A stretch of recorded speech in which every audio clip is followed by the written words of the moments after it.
Саламатсыңарбы балдар? Бүгүн биз кыргыз адабият сабагынан Сүйүнбай Эралиевдин өмүрү жана чыгармачылык жолун өтөбүз.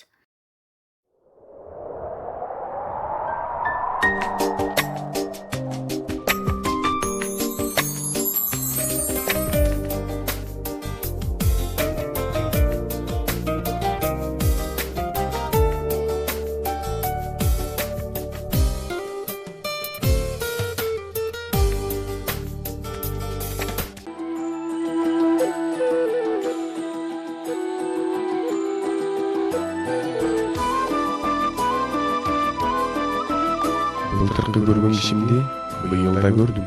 Былтыркы көргөн жылкы чечимчик быйыл да келиптир. 100 жылдар мындан кийин да бул тоолор минтип турушат. Анда да бизчи адамдар карыбас үчүн тырышат. 100 жылдар мындан кийин да сүйүлөр булут ушундай. Ушинтип жерге жаз келип, ушинтип чыгат ушулай.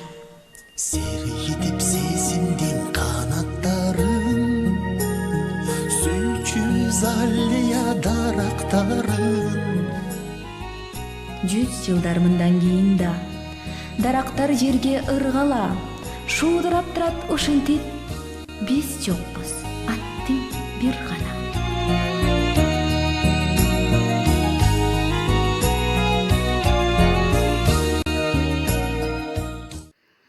Сабактын негизги максаты Сүйүнбай Эралиевдин өмүрү жана чыгармачылыгы жөнүндө маалымат алышат.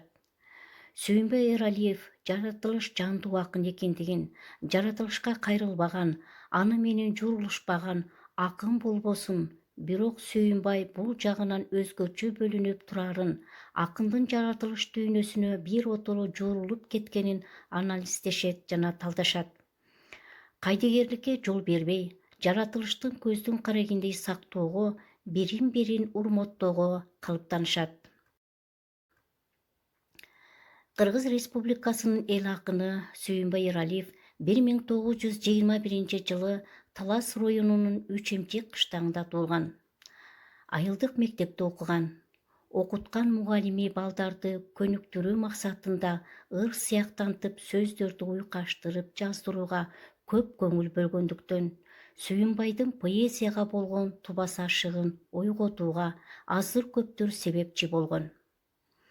Ошондуктан улам Алы Токомбаевдин, Алыкул Осмоновдун чыгармаларын ынтызарланып окуган. Адабият мугалими болсом деген тилек дегендеткен. Бирок анын бул ою, максаты ишке ашышына Гитлердик Германиянын СССРге кол салышы каргаша болуп, ал 1942 жылы согушка жөнөөгө мажбур болгон. Эли жерин сагынуусу поэзия болуп төгүлүп, майданда жүргөндө ата-энесине, тууган туушкандарына ыр менен кат жазчу. Согуш деген согуш, ал поэзияга ынтызар жигитти аябады. Каттуу кармашта оор жарадар болду.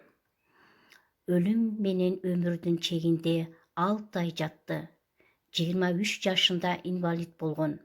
Сүйүнбай 1944 жылы майдандан кайтып өз туулган жерине келет да, райондук гезитте жоопту катчу болуп иштеп калат. Андан кийин Талас областтык Ленин тосу гезитинде жоопту катчы катары иштеп жүрүп, кез менен өз ырларын гезиттерге жарыялап турат. Бирок ыр жазган менен Сүйүнбай өзүнүн акын катары эсептебей, көбүнчө журналисттик кесипте калемин сынайт.